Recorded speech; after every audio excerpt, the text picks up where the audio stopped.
Assalamualaikum warahmatullahi wabarakatuh. Izin memperkenalkan diri, saya Ria Zainis dengan NIM 23501911213. Pada kesempatan ini, saya akan mempresentasikan laporan tugas kimia medisinal dasar dengan judul Kajian Penemuan dan Pengembangan Obat Neuromuscular Blocker Non-Depolarisasi dengan Reseptor Nikotinik sebagai relaksasi otot. Kajian ini dilakukan untuk memenuhi tugas mata kuliah kimia medisinal dasar dengan Ibu Apotekerina Anugrah S. Farm MSI selaku dosen pengampu.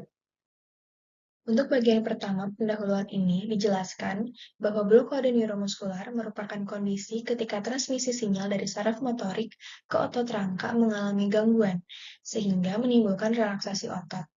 Agen yang menimbulkan blokade ini disebut dengan neuromuscular blocking agents yang bekerja pada reseptor nikotinik asetilkolin di neuromuscular junction.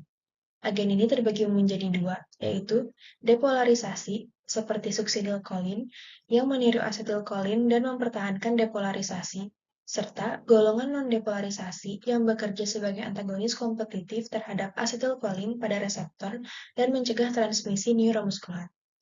Neuromuscular blocker non-depolarisasi berperan penting dalam anestesi modern untuk memfasilitasi intubasi endotrakeal, mempertahankan anestesi, dan mengatur ventilasi mekanik pada pasien kritis.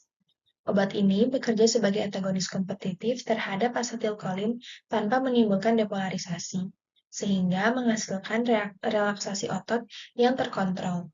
Dari sisi kimia medisinal, dilakukan pengkajian struktur kimia dan hubungan struktur aktivitas atau structure-activity relation untuk mengoptimalkan efektivitas dan keamanan obat.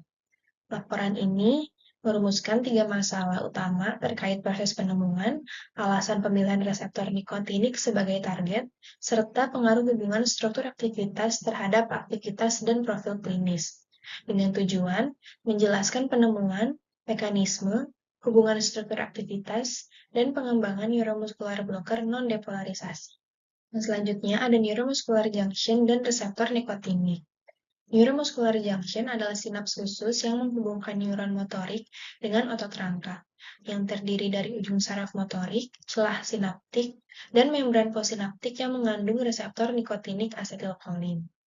Neurotransmitter utamanya adalah asetilkolin yang dilepaskan saat potensial aksi mencapai ujung saraf. Asetilkolin kemudian berikatan dengan reseptor nikotinik yang merupakan pentameric ligand-gated ion channel sehingga membuka kanal ion natrium kalsium serta mengakibatkan depolarisasi membran postsinaptik yang memicu kontraksi otot. Lalu ada neuromuscular blocker non-depolarisasi. Neuromuscular blocking agents digunakan untuk menghasilkan relaksasi otot rangka dengan cara menghambat transmisi asetilkolin pada reseptor nikotinik. Dalam praktik klinis, obat ini digunakan untuk mempermudah intubasi trakea, mempertahankan relaksasi otot selama operasi, dan membantu ventilasi mekanik pada pasien kritis. Golongan non-depolarisasi ini lebih sering dipilih karena profil keamanannya lebih baik, serta tersedia berbagai pilihan dengan onset dan durasi kerja yang bervariasi, sehingga dapat disesuaikan dengan kebutuhan prosedur. Kedalaman blokade ini dipantau secara objektif menggunakan metode train of thought untuk mencegah komplikasi seperti blokade neuromuskular residual. Selanjutnya ada sejarah dan klasifikasi. Secara histori, pengembangan neuromuskular blocker non-depolarisasi ini berawal dari pemanfaatan curare oleh suku asli Amerika Selatan sebagai racun panah yang menyebabkan paralisis otot tanpa menghilangkan kesadaran. Kemudian, pada tahun 1942, Harold Griffith dan Enid Jansen pertama kali menggunakan relaksan otot sebagai bagian dari anestesi umum dan membuka era baru dalam anestesi modern. Seiring dengan berjalannya waktu, diperkenalkan berbagai senyawa sintetik dengan profil kerja yang lebih stabil, disertai dengan perkembangan teknik pemantauan seperti train of thought untuk menilai kedalaman blokade. Berdasarkan struktur kimianya, neuromuscular blocker non-depolarisasi dikelompokkan menjadi golongan benzylisoquinolinium dan golongan aminosteroid. Dari golongan benzylisoquinolinium ada atrakurium, cis-atrakurium, dan nifacurium. Kemudian, di golongan aminosteroid ada pancuronium, vecuronium, dan procuronium. Selanjutnya, saya akan menjelaskan mengenai mekanisme kerjanya. Mekanisme kerja secara sederhana, pada kondisi normal itu di neuromuscular junction, asetylcholine akan dilepaskan dari ujung saraf motorik, kemudian mengikat dua subunit alfa pada reseptor nikotinik asetylcholine di membran possinaptik. Kemudian, pengikatan ini akan membuka kanal ion natrium sehingga terjadi depolarisasi membran dan memicu terjadinya kontraksi otot. Namun, saat neuromuscular blocker non-depolarisasi ini diberikan, akan mengikat pada subunit alfa di reseptor nikotinik asetylcholine, tapi tidak mengaktifkan kanal ion. Akibatnya, asetylcholine ini tidak bisa berikatan, kanal ion natriumnya tetap tertutup, tidak terjadi depolarisasi, dan ototnya menjadi rileks atau terjadi relaksasi otot. Karena sifat antagonis kompetitif ini, efeknya bersifat reversibel dan bertahap tanpa menyebabkan fasikulasi otot. Selanjutnya, mengenai penemuan dan hubungan struktur aktivitas.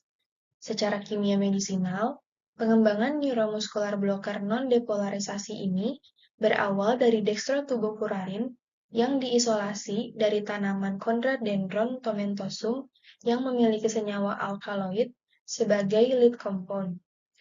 Dextrotubocurarin ini memiliki gugus amonium kuartener bermuatan positif yang memungkinkan terjadinya interaksi spesifik dengan reseptor nikotinik sebagai antagonis kompetitif. Optimasi struktur dilakukan untuk memperbaiki onset, durasi kerja, dan juga mengurangi efek samping. Misalnya, dengan mengganti kerangka aromatik menjadi kerangka steroid androsten, mengatur jarak antar dua gugus amonium kuartener, serta memodifikasi substituen aromatik, gugus ester, dan stereokimia. Studi hubungan struktur aktivitas menunjukkan bahwa keberadaan dua pusat kationik dengan jarak sekitar 10-12 angstrom serta fleksibilitas dan konfigurasi molekul menentukan potensi, kecepatan onset, durasi kerja, dan selektivitas neuromuscular blocker non-depolarisasi terhadap reseptor nikotinik asetylcholine. Selanjutnya, senyawa hasil pengembangan. Hasil pengembangan kimia medisinal menghasilkan senyawa yang sudah dipakai luas secara klinis. Dari golongan benzylisoquinolinium, ada atracurium yang durasinya menengah dan dieliminasi melalui degradasi Hofmann, sehingga tidak bergantung pada fungsi hati ataupun ginjal.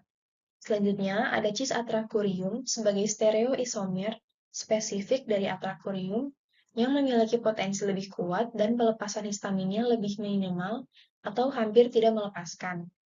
Kemudian ada mifacurium yang digunakan untuk prosedur singkat karena durasi kerjanya pendek dan onsetnya relatif cepat. Sementara di golongan aminosteroid, pancuronium memiliki kerangka steroid androsten dengan kerja menengah dan efek pelepasan histaminnya lebih rendah. Vecuronium sebagai turunan demetilasi dan hidrogenasi pancuronium memiliki onset lebih cepat dan lebih stabil kardiovaskular dengan durasi menengah. Dan yang terakhir, procuronium yang merupakan turunan vecuronium memiliki onset sangat cepat dengan durasi kerja yang menengah. Ada pula efek samping dan resikonya. Dari sisi keamanan, efek samping yang sering muncul adalah pelepasan histamin yang dapat menyebabkan hipotensi, flushing, dan juga takikardia, terutama pada golongan obat benzylisoquinolinium, serta resiko blokade berkepanjangan pada pasien dengan gangguan eliminasi yang menyebabkan gangguan pada hati dan ginjal. Selain itu, variasi sensitivitas antar pasien juga perlu diperhatikan, karena dapat menimbulkan respon tidak terduga, sehingga monitoring neuromuskular dan penggunaan agen pembalik seperti Sugemadex atau inhibitor kolin esterase sangat penting untuk mencegah paralisis residual dan juga komplikasi. Dari semua materi yang telah dipaparkan tadi, dapat disimpulkan bahwa neuromuscular blocker non-depolarisasi merupakan agen relaksasi otot yang bekerja sebagai antagonis kompetitif terhadap asetylcholine pada reseptor nikotinik di neuromuscular junction. Pengembangan senyawa ini berawal dari dextrotubokurarin dan menghasilkan berbagai turunan benzil isoquinolinium dan aminosteroid dengan karakteristik farmakologis yang berbeda. Hubungan struktur aktivitas menunjukkan bahwa dua gugus amonium kuartener, stereokimia, dan substituen gugus samping berperan penting terhadap potensi, onset, durasi kerja, dan selektivitas. Baik, cukup sekian presentasi mengenai neuromuscular blocker non-depolarisasi yang bisa saya sampaikan. Sebelumnya, mohon maaf bila ada kesalahan, baik dalam pembahasannya maupun penyampaian. Atas perhatiannya, saya mengucapkan terima kasih. Wassalamualaikum warahmatullahi wabarakatuh.